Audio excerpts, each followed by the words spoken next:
Mais qualifié sur le plan travail, ça n'existe pas. Donc la qualification, on l'obtient sur le tas, quoi. La maturation d'une huître dure plus de 2 ans. C'est l'affaire de Sohal, une étudiante en biologie. L'activité aquacole est si rare que des universitaires collaborent avec la ferme pour confronter leurs connaissances sur le terrain. Bonne nouvelle, une commande d'huîtres.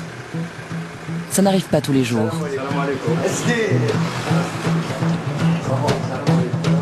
C'est un produit de luxe que l'on réserve exceptionnellement pour une cérémonie. Le salaire de Rafik suffirait à peine pour acheter 3 ou 4 bourriches. Ce qui compte surtout pour lui, c'est d'avoir un travail dans un pays où 1 jeune sur 3 est au chômage.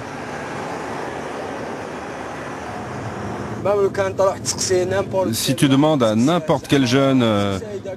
Ouais, pourquoi il travaille pas, il te dira qu'il n'a pas de relation. Oui, qu'il n'a pas de piston et donc qu'il ne trouve pas d'emploi.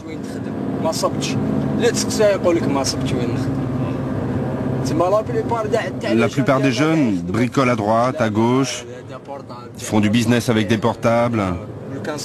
S'ils trouvaient une bonne place ici, ils ne s'embarqueraient pas clandestinement sur des bateaux. D'un autre côté, c'est pas une bonne chose de jouer sa vie à la roulette. Il y en a beaucoup qui disparaissent en mer. Ouais, ça se comprend de vouloir partir. Bon, celui qui peut trouver de quoi se nourrir ou dormir, ça va, mais il y en a qui ont même pas ça. C'est pour ça qu'ils cherchent ailleurs. Et puis, la terre de Dieu, c'est partout. C'est ça, hein?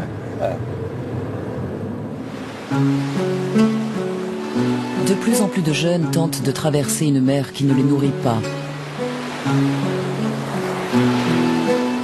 Les plongeurs en croisent parfois quand ils sillonnent les villages de la côte. Rafik au volant, il récolte les naissins de moules, ces embryons qui iront grandir à la ferme. Dans les villages, on ne les attend pas du tout à bras ouverts. Des moules, il y en a ici. D'ailleurs, il y a des gens qui sont venus de Tipaza pour les ramasser. On leur a dit, si tu veux en manger ici, c'est bon. Si tu veux remplir 40 seaux et les emmener, alors non. Vaut mieux les laisser à leur place. Bon, difficile d'arriver franco sur la plage. Pour les ramasseurs de moules, l'affaire se présente mal. Repli au café du coin pour trouver la bonne stratégie. Pas question de revenir les mains vides à la ferme.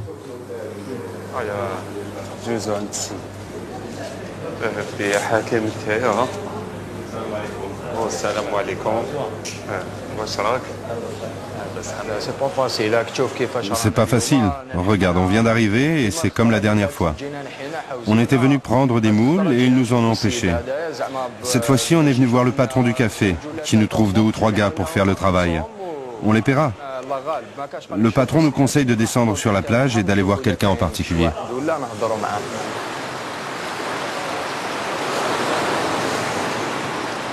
La transaction est en cours. Le patron du café a dépêché un des grands frères du quartier. Si vous voulez pas, on laisse tomber, on les prend pas. Non, non, non. S'il y a des gens qui font attention, je les laisse faire. Si c'est quelqu'un qui arrive, qui arrache n'importe comment, c'est non. Et si quelqu'un me dit « ne prends pas », et si lui il arrive et ça cache tout, alors moi je l'écoute pas. Allez-y, je reste à côté de vous.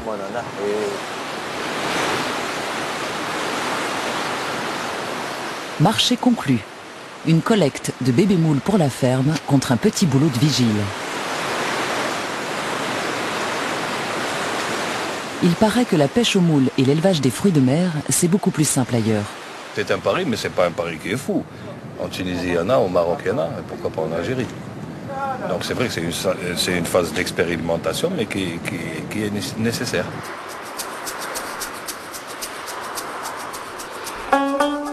Pour l'instant, l'Algérie ne cultive rien en mer, à part quelques tonnes de coquillages. Ah oui, et quelques poissons d'ornement.